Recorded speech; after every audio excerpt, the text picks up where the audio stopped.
Sebelum aku percaya kepada Tuhan Yesus, aku menderita banyak penderitaan, cobaan berat, kegagalan dan kemunduran. Pertama, sepasang putra kembarku lahir prematur dan tidak selamat. Lalu aku mengalami serangkaian kegagalan bisnis dan orang-orang membuat rencana licik terhadapku, hingga aku tidak bisa lagi menjalankan bisnisku. Namun, yang paling sulit kutanggung adalah pengkhianatan suamiku. Semua pukulan yang datang silih berganti ini menyiksaku hingga aku hampir kehilangan keberanian untuk meneruskan hidup. Baru pada tahun 2001, saat aku percaya kepada Tuhan Yesus, aku melihat harapan. Setelah percaya kepada Tuhan, aku mulai membaca Alkitab, menghadiri pertemuan, berdoa kepada Tuhan setiap hari, serta menyerahkan beban dan penderitaanku kepadanya. Tanpa aku sadari, penderitaan dan kekhawatiranku pun lenyap. Hatiku merasakan kedamaian dan ketenangan yang belum pernah kurasakan sebelumnya. Aku juga menjadi jauh lebih bahagia dan lega. Kemudian, aku kembali melahirkan seorang putra, dan hidupku berangsur-angsur menjadi lebih lancar. Semua perubahan ini membuatku merasa bahwa Tuhan Yesus sungguh setia dan luar biasa. Aku sangat bahagia telah percaya kepada Tuhan, dan aku benar-benar bersyukur karena Tuhan Yesus telah menyelamatkanku. Pada bulan Mei 2003, aku menerima pekerjaan Tuhan yang Maha Kuasa pada akhir zaman dan menyambut kedatangan kembali Tuhan. Aku mengetahui bahwa ini adalah tahap terakhir pekerjaan Tuhan dalam menyelamatkan umat manusia, bertujuan untuk menyelesaikan akar dosa manusia dan watak rusak mereka, dan pada akhirnya membawa mereka yang diselamatkan ke dalam kerajaan Tuhan. Aku merasa sungguh diberkati serta sangat gembira dan bahagia. Maka, aku memutuskan untuk mengejar dengan sungguh-sungguh. Setelah itu, setiap hari aku berdoa dan membaca firman Tuhan yang Maha Kuasa. Dan aku menghadiri pertemuan tanpa halangan, baik hujan maupun panas. Meskipun suamiku menentang imanku, aku tidak merasa terkekang. Di rumah, aku melaksanakan tugas menjadi tuan rumah. Aku juga memberitakan Injil kapanpun aku punya waktu.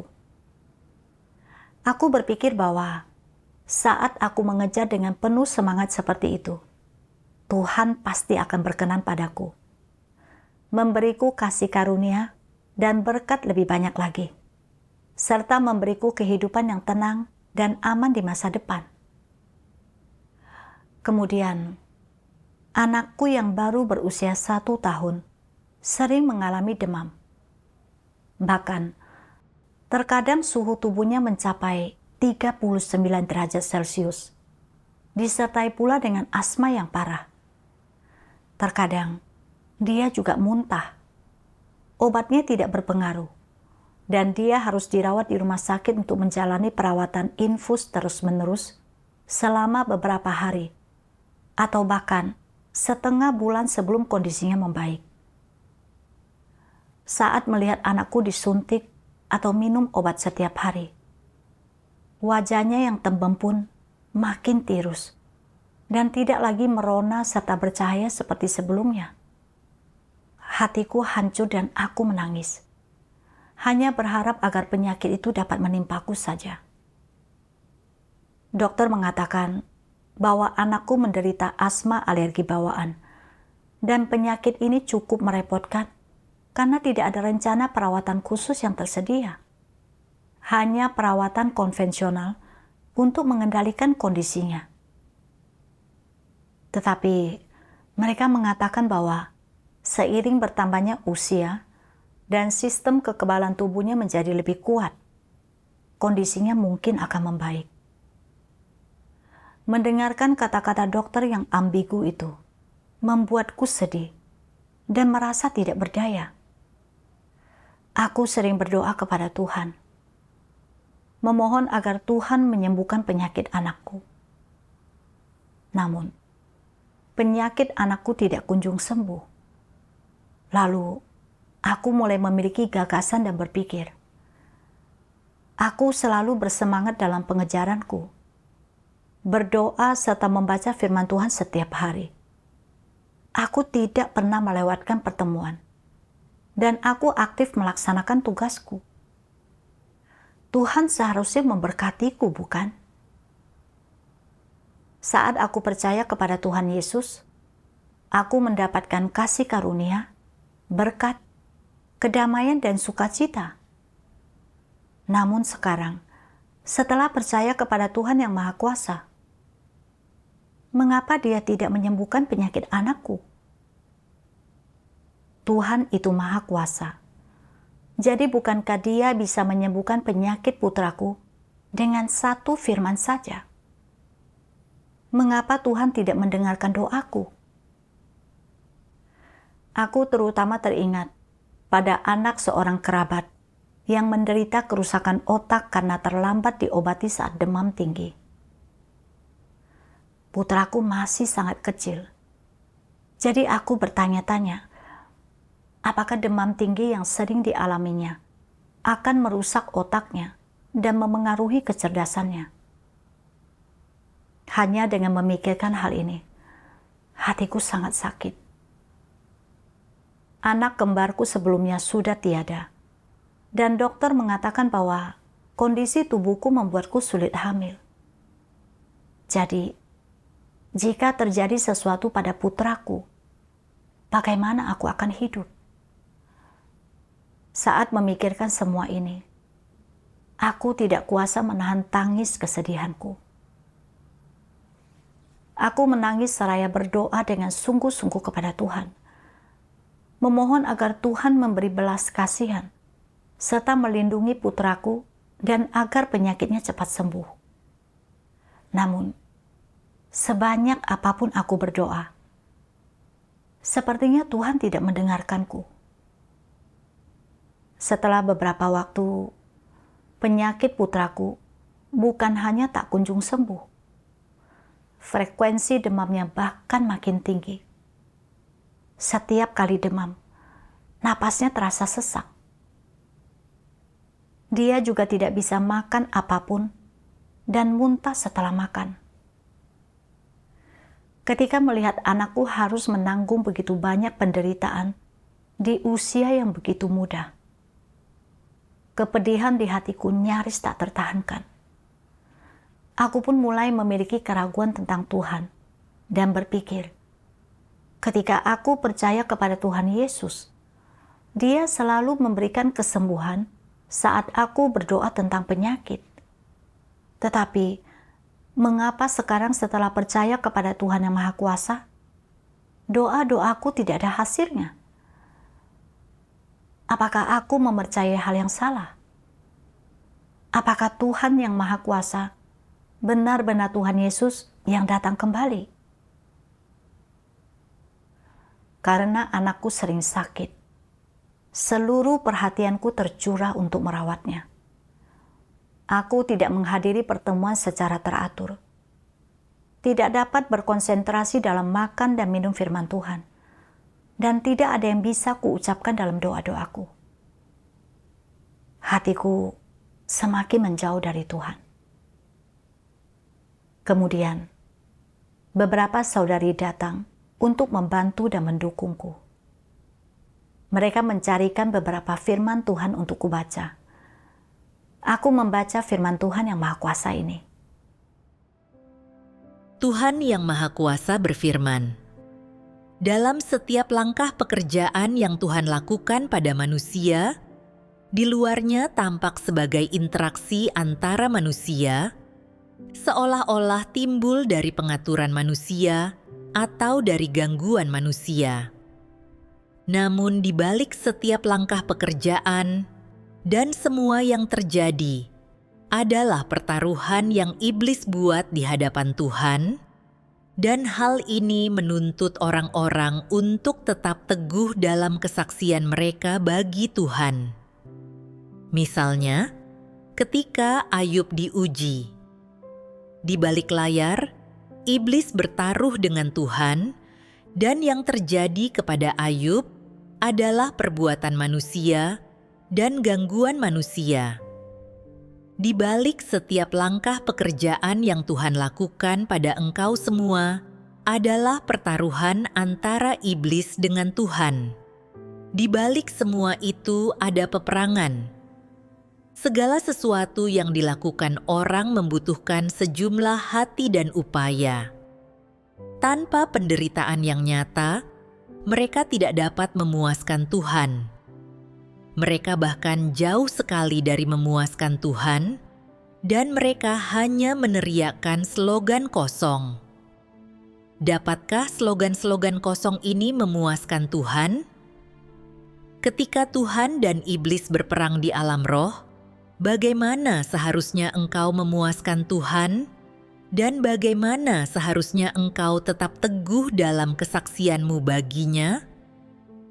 Engkau harus tahu bahwa segala sesuatu yang terjadi padamu adalah ujian yang besar dan merupakan saat ketika Tuhan membutuhkanmu untuk memberi kesaksian.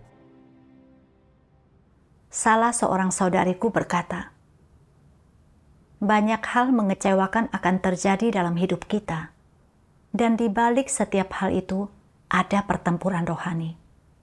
Dari sisi Tuhan, Tuhan sedang menempatkan kita pada ujian untuk melihat apakah kita memiliki iman kepadanya dan dapat tetap teguh dalam kesaksian kita.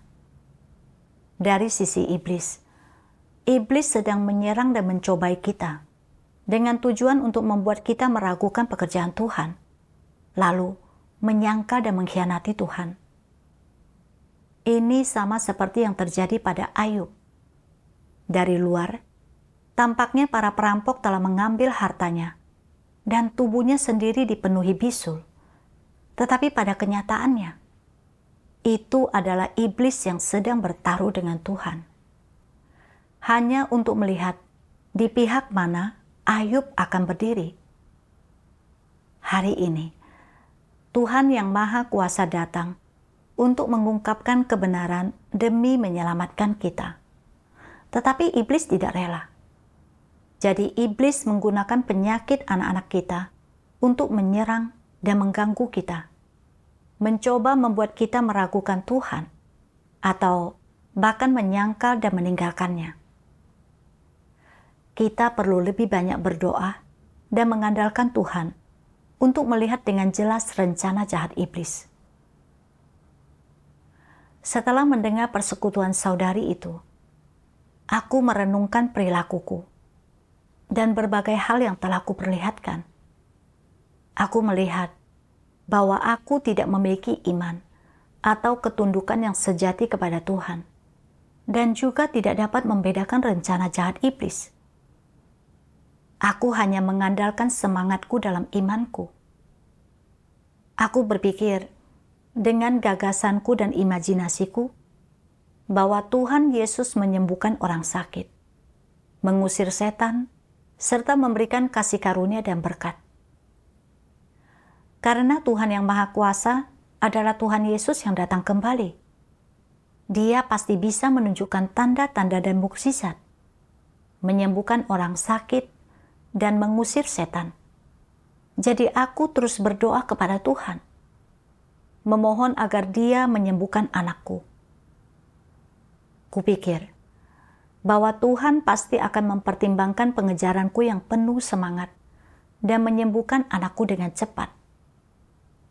Namun, ketika kenyataan benar-benar bertolak belakang dengan apa yang kupikirkan, kondisi anakku bukan hanya tidak membaik, tetapi malah makin parah.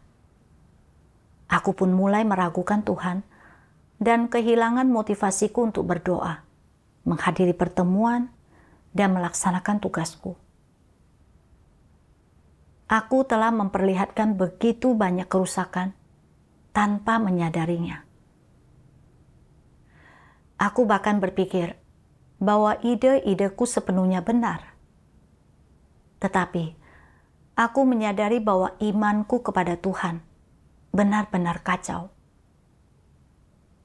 Saat menyadari kekuranganku, aku secara sadar lebih banyak makan dan minum firman Tuhan, serta lebih sering menghadiri pertemuan.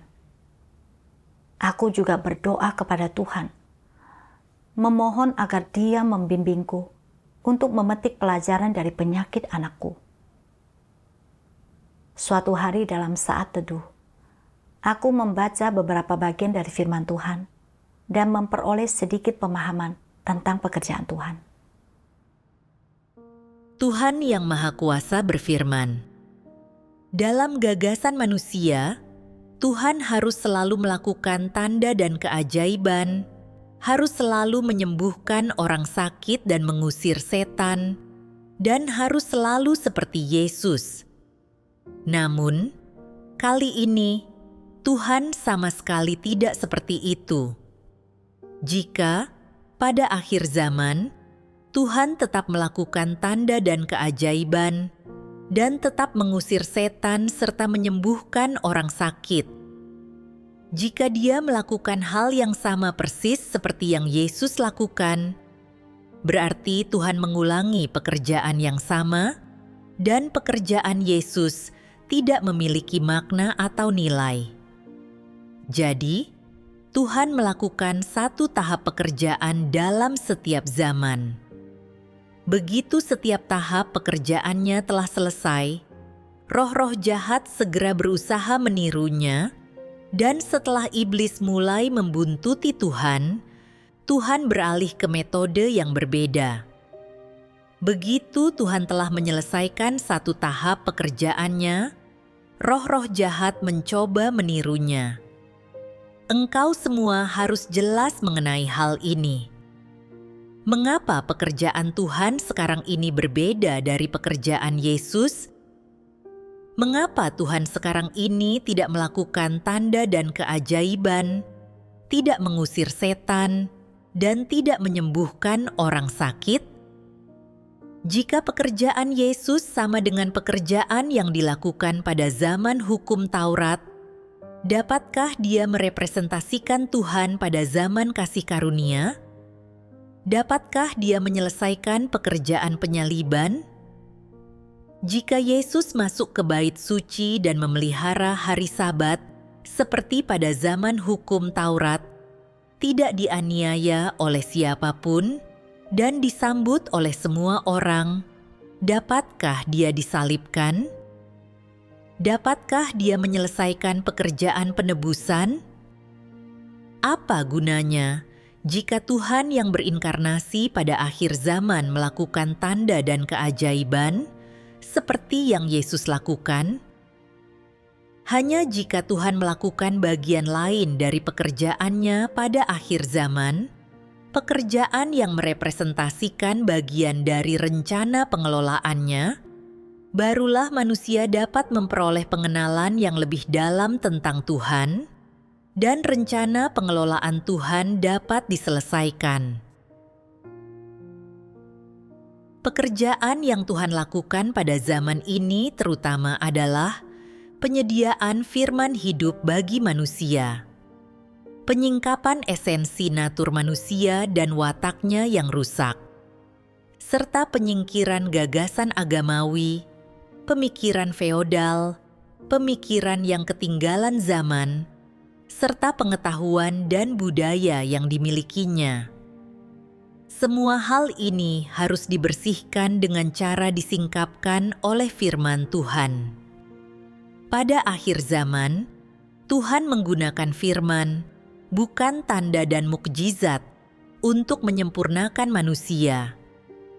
Dia menggunakan firman-Nya untuk menyingkapkan manusia, menghakimi manusia, menghajar manusia, dan menyempurnakan manusia, supaya di dalam firman Tuhan, manusia dapat melihat hikmat dan keindahan Tuhan, dan menjadi paham akan watak Tuhan, dan supaya melalui firman Tuhan, manusia melihat perbuatan-perbuatan Tuhan.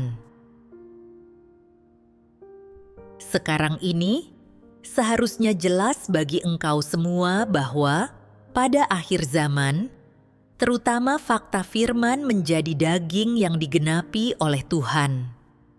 Melalui pekerjaan nyatanya di bumi, Dia memungkinkan manusia untuk mengenalnya dan berinteraksi dengannya, serta melihat perbuatan nyatanya.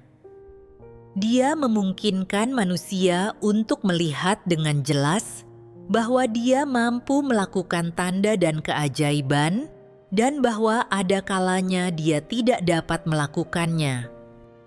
Ini bergantung pada zamannya. Dari sini, engkau dapat melihat bahwa Tuhan bukannya tidak mampu melakukan tanda dan keajaiban, melainkan mengubah cara kerjanya sesuai dengan pekerjaan yang harus dilakukan dan sesuai dengan zamannya. Pada tahap pekerjaan saat ini, Dia tidak melakukan tanda dan keajaiban. Dia melakukan beberapa tanda dan keajaiban pada zaman Yesus, karena pekerjaannya pada zaman itu berbeda. Tuhan tidak melakukan pekerjaan tersebut sekarang ini, dan ada orang-orang yang percaya bahwa Dia tidak mampu melakukan tanda dan keajaiban, atau menurut mereka karena Dia tidak melakukan tanda dan keajaiban, maka Dia bukanlah Tuhan. Bukankah ini adalah kekeliruan?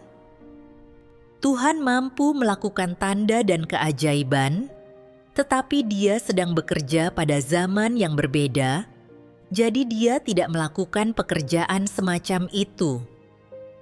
Pada zaman yang berbeda dan sesuai dengan langkah-langkah pekerjaannya yang berbeda, Tuhan menyatakan perbuatan yang berbeda.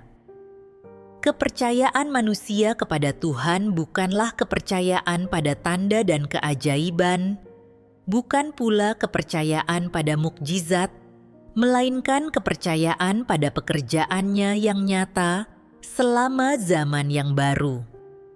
Manusia mengenal Tuhan melalui cara Tuhan bekerja, dan pengenalan ini menghasilkan kepercayaan kepada Tuhan dalam diri manusia, yang artinya kepercayaan pada pekerjaan dan perbuatan Tuhan.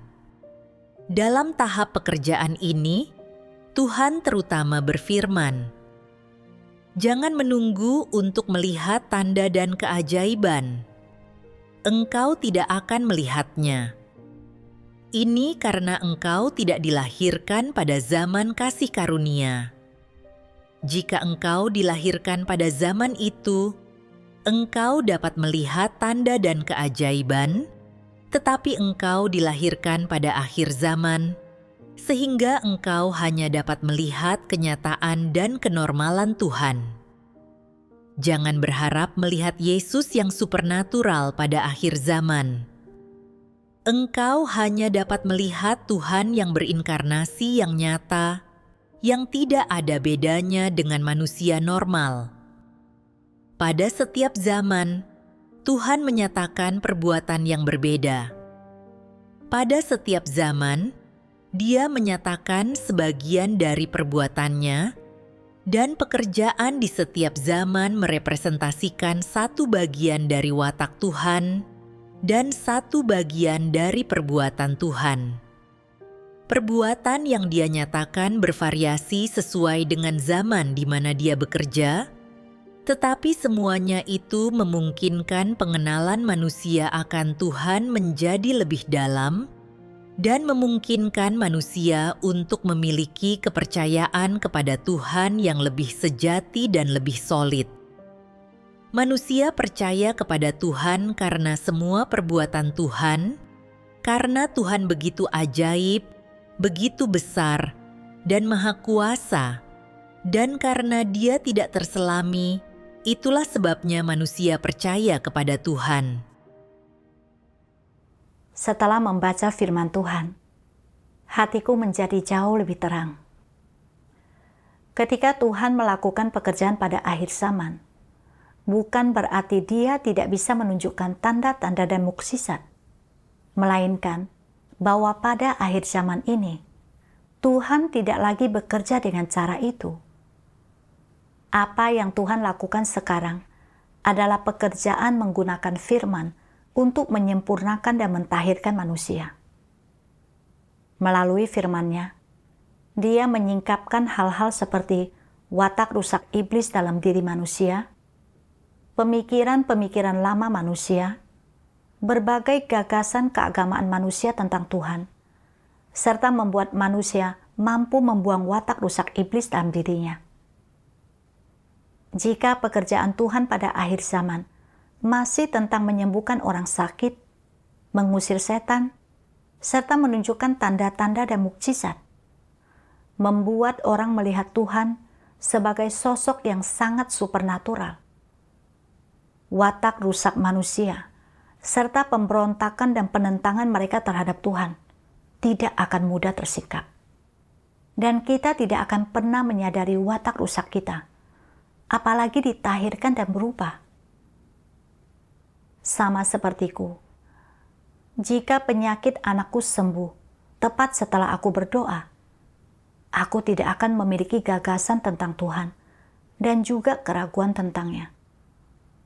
Bahkan, aku akan merasa bahwa aku memiliki iman yang besar kepada Tuhan dan benar-benar mengejarnya. Namun, ketika penyakit anakku tidak sembuh, aku pun mulai salah paham dan memiliki gagasan tentang Tuhan. Mengeluh bahwa Tuhan tidak mendengarkan doaku, bahkan mulai meragukan Tuhan. Aku tidak mau berdoa, tidak mau menghadiri pertemuan, dan semangat awalku dengan cepat memudar. Ketika menghadapi fakta ini, kerusakan, pemberontakan, dan gagasanku tentang Tuhan pun sepenuhnya terungkap. Barulah saat itu aku menyadari bahwa pandanganku yang menilai apakah suatu pekerjaan berasal dari Tuhan berdasarkan pada ada atau tidaknya tanda-tanda dan mukjizat. Apakah penyakit disembuhkan dan setan diusir adalah pandangan keliru. Tuhan melakukan satu tahap pekerjaan pada setiap zaman, sementara zaman yang baru menuntut pekerjaan baru. Pada zaman kasih karunia, Tuhan Yesus melakukan pekerjaan penebusan.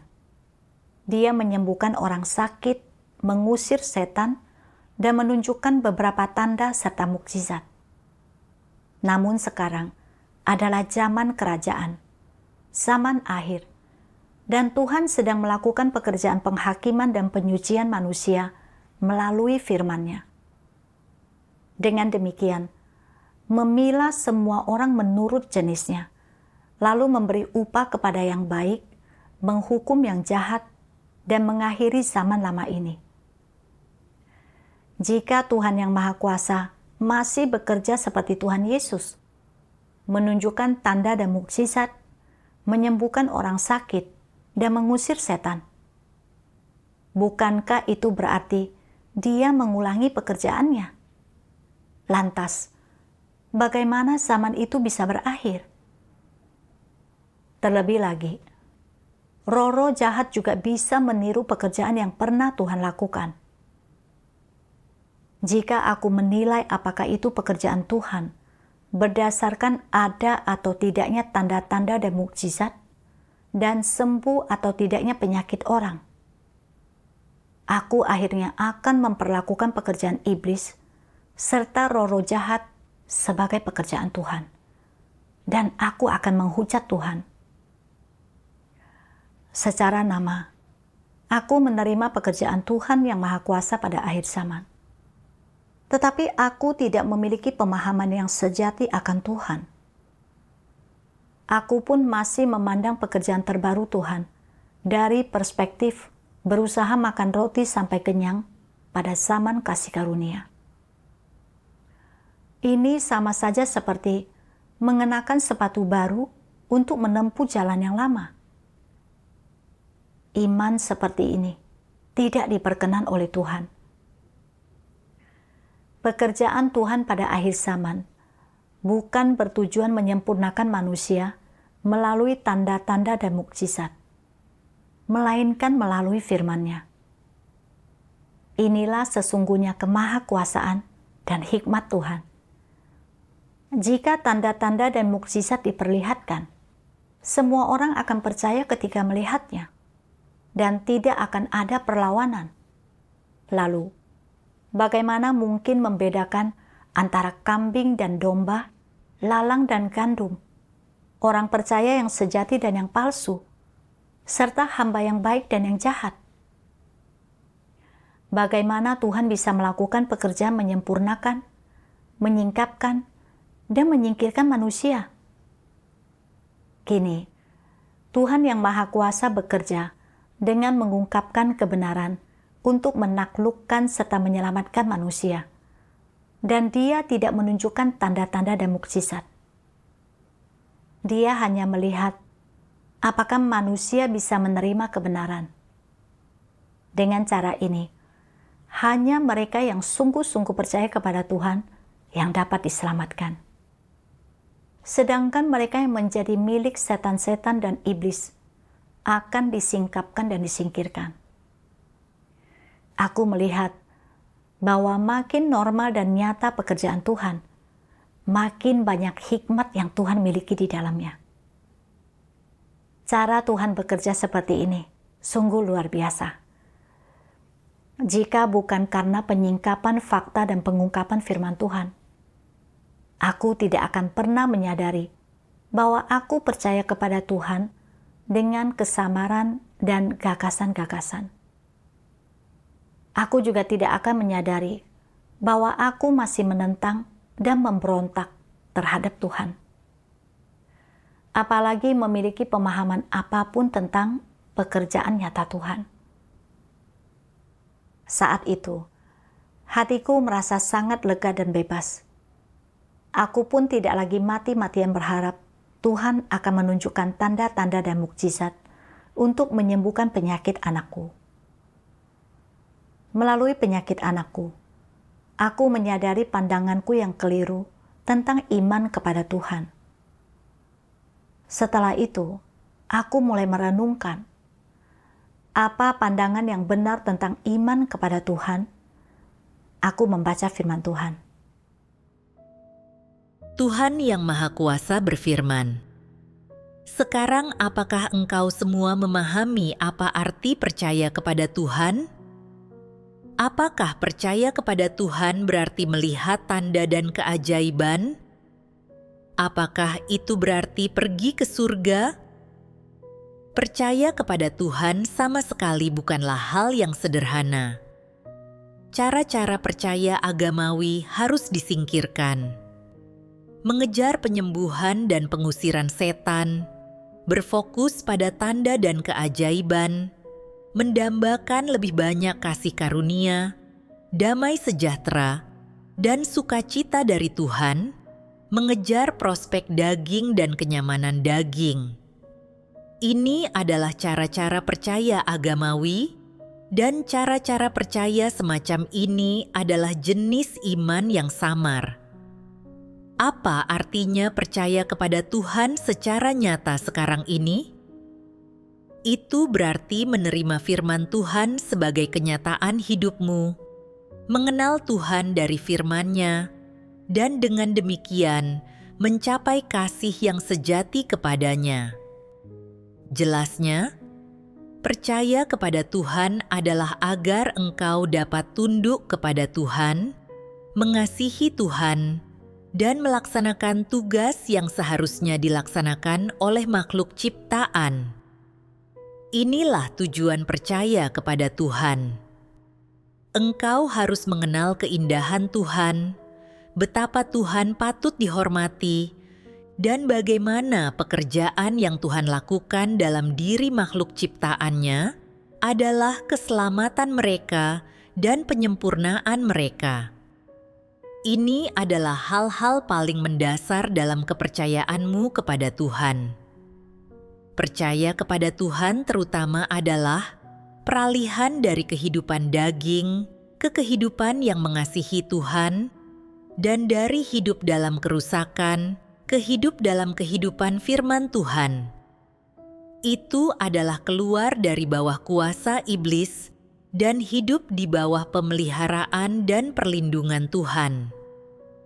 Itu adalah agar engkau mampu tunduk kepada Tuhan dan bukan kepada daging, agar Tuhan bisa mendapatkan seluruh hatimu dan menyempurnakanmu, dan agar engkau dapat dibebaskan dari watak rusak iblis.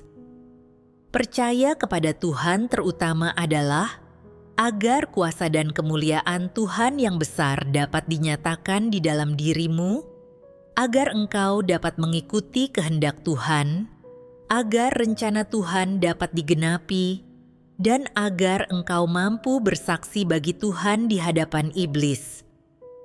Percaya kepada Tuhan seharusnya tidak berpusat pada keinginan untuk melihat tanda dan keajaiban, juga tidak seharusnya demi dagingmu sendiri. Itu seharusnya tentang pengejaran untuk mengenal Tuhan, mampu tunduk kepada Tuhan, dan seperti Petrus, tunduk kepadanya sampai mati. Tujuan utamanya adalah untuk mencapai hal ini. Jika dalam kepercayaanmu kepada Tuhan, engkau selalu ingin melihat tanda dan keajaiban, sudut pandang tentang percaya kepada Tuhan ini salah. Percaya kepada Tuhan terutama adalah menerima firman Tuhan sebagai kenyataan hidup. Ketika firman yang keluar dari mulut Tuhan diterapkan oleh manusia dan diwujudkan di dalam diri mereka, tujuan Tuhan tercapai. Dalam percaya kepada Tuhan, manusia harus mengejar untuk disempurnakan oleh Tuhan, mampu tunduk kepada Tuhan, dan mencapai ketundukan sepenuhnya kepada Tuhan.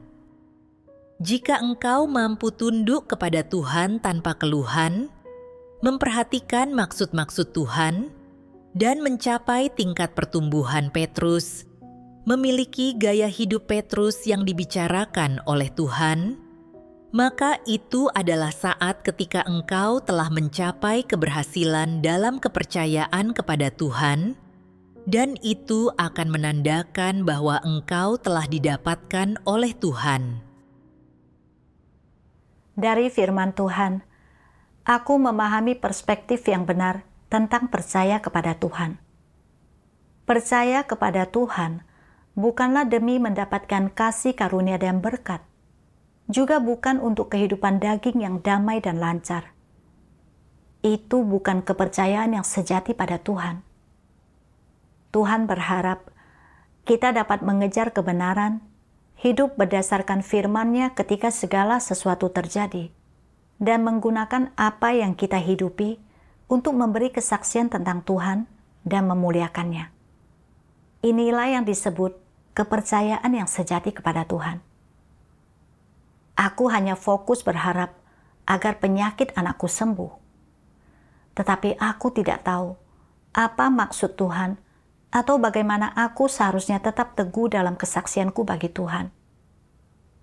Aku sepenuhnya hidup dalam watak rusakku, menghakimi dan membatasi Tuhan berdasarkan gagasanku sendiri. Bahkan, meragukan Tuhan dan menyangkal pekerjaan Tuhan. Dalam hal apa aku memiliki ketulusan atau ketundukan kepada Tuhan? Aku benar-benar tidak memiliki kesaksian sama sekali.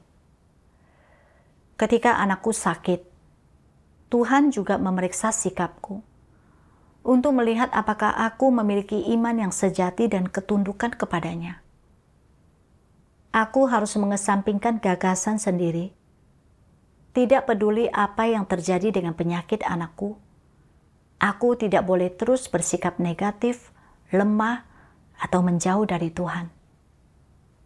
Namun, membuat tekad adalah hal yang mudah. Menerapkan kebenaran sungguh tidak mudah. Suatu sore, saat kami hendak mengadakan pertemuan, anakku demam lagi. Aku dengan jelas menyadari dalam hatiku bahwa ini adalah pencobaan dari iblis yang datang kepadaku, yang ingin membuatku mengurungkan niat untuk menghadiri pertemuan. Aku teringat firman Tuhan. Jika engkau tidak mampu memberi kesaksian di hadapan iblis, dia akan menertawakanmu. Iblis akan memperlakukanmu sebagai lelucon, sebagai mainan, dan dia juga akan sering membodohimu dan membuat pikiranmu menjadi kacau. Iblis tahu bahwa yang paling kukhawatirkan adalah anakku. Jadi dia terus menggunakan penyakit anakku untuk berusaha menggangguku dan mencegahku menghadiri pertemuan. Dahulu, aku tidak memahami kebenaran dan tidak bisa melihat dengan jelas rencana iblis.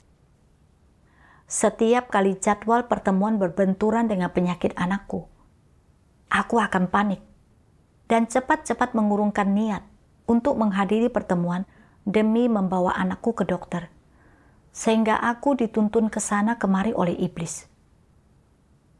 Saat tidak ada jadwal pertemuan, anakku tidak demam. Tetapi begitu ada pertemuan, dia demam. Makin aku memikirkannya, makin menjadi jelas bahwa ini sepenuhnya adalah rencana jahat iblis. Dan aku tahu bahwa aku tidak bisa lagi terikat dan dikendalikan oleh iblis. Dalam hatiku, aku berdoa kepada Tuhan. Tuhan, aku tidak mau lagi dibodohi atau disiksa oleh iblis. Aku ingin berkumpul dengan saudara-saudariku. Tolonglah aku. Setelah berdoa, hatiku menjadi sedikit lebih tenang. Aku memeriksa keadaan putraku. Hanya demam ringan dan dia tampak bersemangat. Jadi, aku meninggalkannya bersama ibu mertuaku, meminta agar dia memberi anakku obat penurun panas. Lalu aku pergi ke pertemuan. Yang mengejutkanku usai pertemuan, aku pulang ke rumah dan melihat anakku sedang memainkan mainannya dengan gembira. Ibu mertuaku mengatakan demamnya turun tanpa obat. Aku sangat bahagia dan terharu, hingga aku pun menangis. Aku teringat bagaimana sebelumnya demam anakku tidak kunjung reda, dan kami harus pergi membawanya ke rumah sakit untuk diinfus agar kondisinya membaik.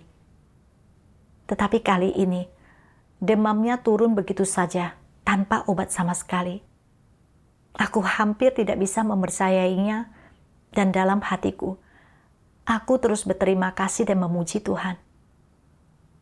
Melalui pengalaman ini, aku juga mengerti bahwa meskipun pada awalnya aku berdoa kepada Tuhan ketika anakku sakit, Tuhan tidak menyembuhkan anakku. Namun, ada hikmat Tuhan di dalamnya. Pada saat itu, hatiku penuh dengan gagasan, imajinasi, dan batasan-batasan mengenai Tuhan. Dan aku tidak memiliki pemahaman tentang pekerjaan Tuhan pada akhir zaman yang menaklukkan dan menyempurnakan orang melalui firman-Nya. Aku juga tidak memiliki kemampuan untuk membedakan pencobaan dan gangguan iblis. Jadi, Tuhan mengizinkan gangguan dan pencobaan iblis terus datang untuk mentahirkanku, dan agar aku dapat memahami kebenaran serta mengenal Tuhan. Dalam proses ini, aku mengungkapkan gagasan, kesalahpahaman, keluhan dan keraguan terhadap Tuhan.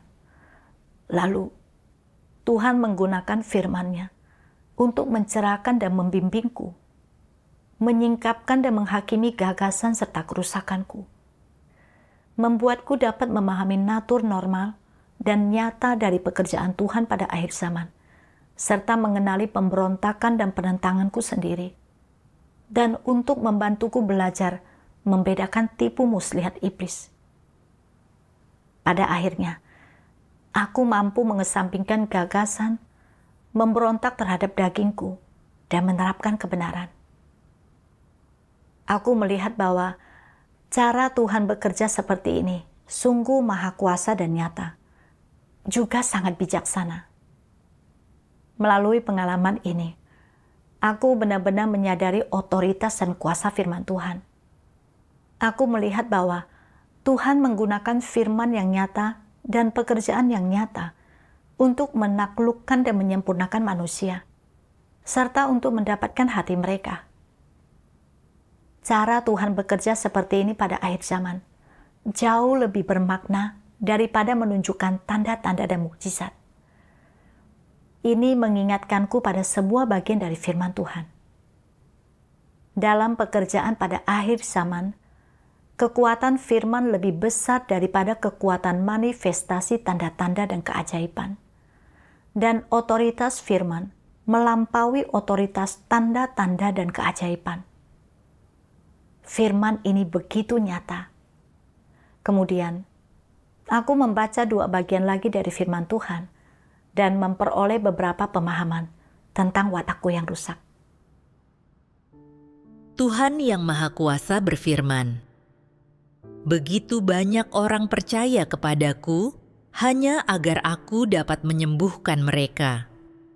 Begitu banyak orang percaya kepadaku, hanya agar aku dapat menggunakan kuasaku untuk mengusir roh-roh najis dari tubuh mereka, dan begitu banyak orang percaya kepadaku, hanya supaya mereka dapat menerima damai dan sukacita dariku. Begitu banyak orang percaya kepadaku, hanya untuk menuntut lebih banyak kekayaan materi dariku. Begitu banyak orang percaya kepadaku, hanya untuk menjalani hidup ini dengan damai dan agar aman dan selamat di dunia yang akan datang. Begitu banyak orang percaya kepadaku untuk menghindari penderitaan neraka dan menerima berkat-berkat surga.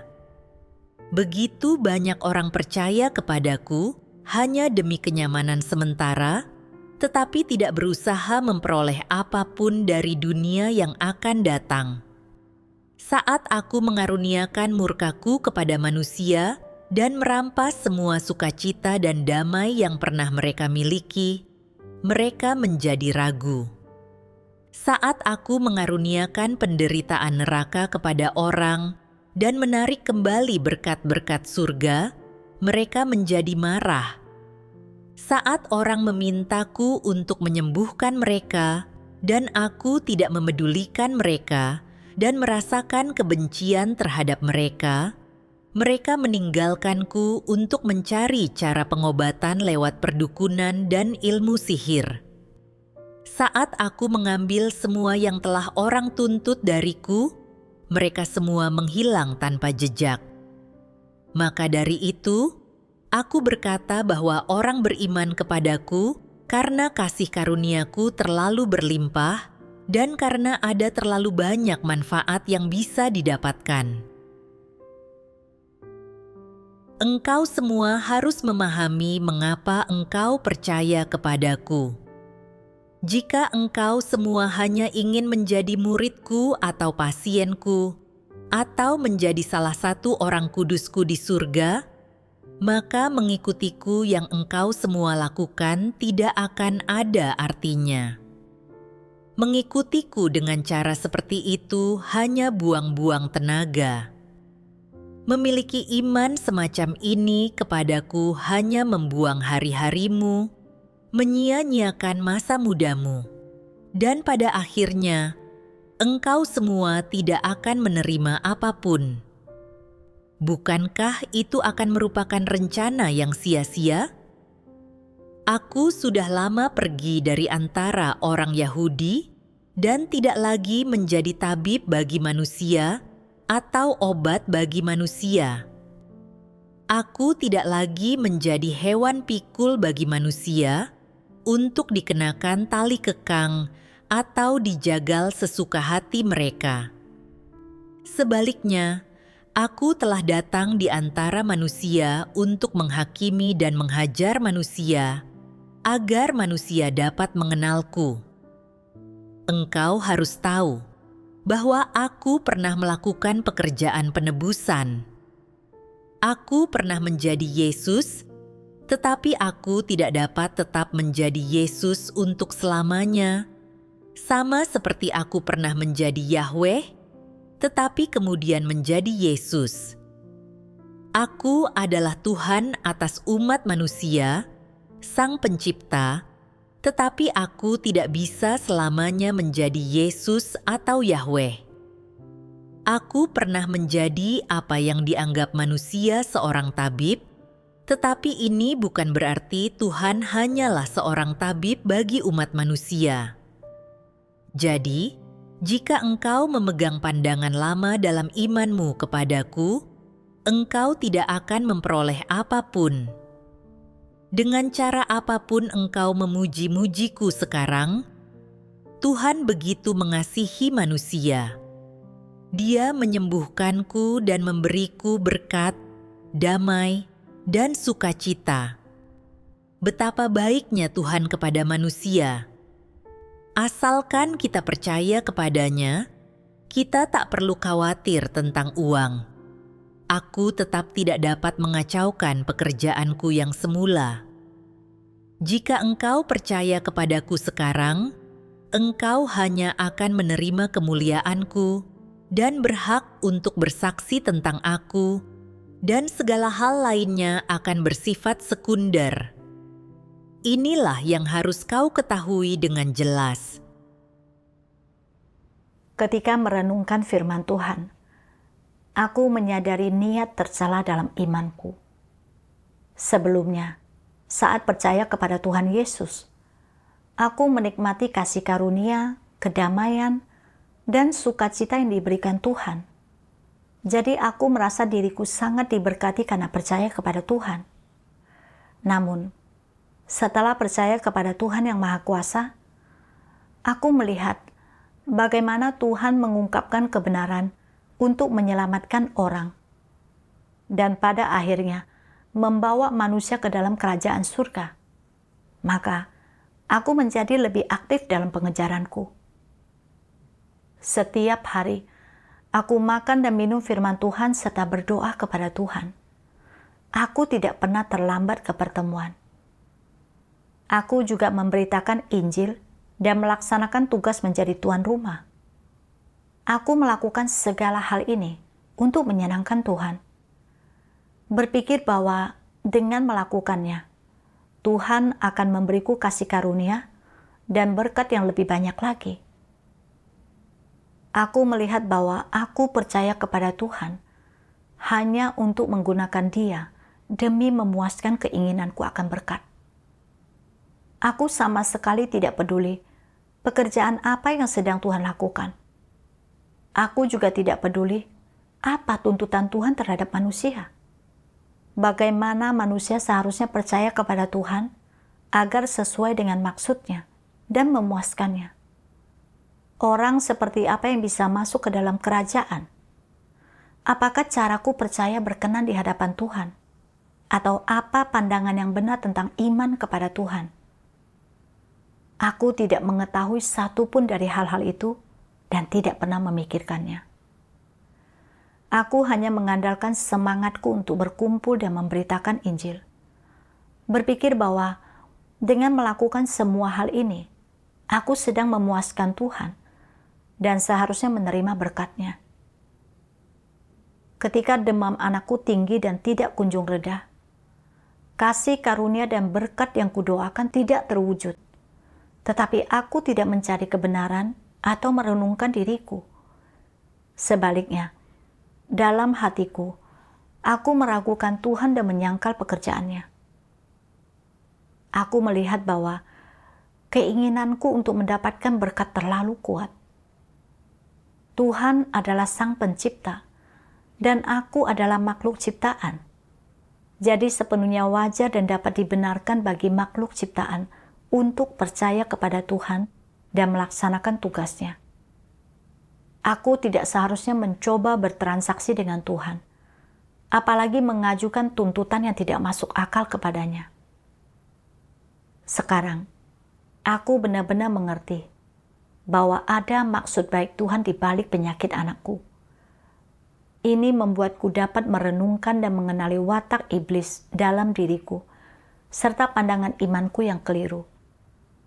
Aku juga menyadari bahwa ketika menilai apakah sesuatu benar-benar merupakan pekerjaan Tuhan, hal itu seharusnya tidak didasarkan pada apakah tanda dan mukjizat diperlihatkan, apakah ada penyembuhan orang sakit dan pengusiran setan, atau kasih karunia dan berkat diberikan. Melainkan, harus didasarkan pada apakah kebenaran dapat diungkapkan melalui pekerjaan itu.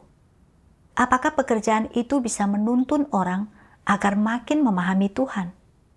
Apakah pekerjaan itu bisa membersihkan dan mengubah watak rusak iblis dalam diri manusia? Serta apakah pekerjaan itu bisa menyelamatkan dan menyempurnakan manusia?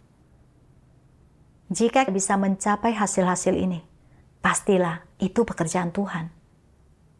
Dengan menghadapi penyakit anakku, aku memperoleh beberapa pemahaman tentang pekerjaan Tuhan, dan aku memperoleh pandangan dan pengejaran yang benar dalam imanku. Ini adalah keselamatan sejati dari Tuhan untukku, dan juga kasih Tuhan yang sangat besar bagiku.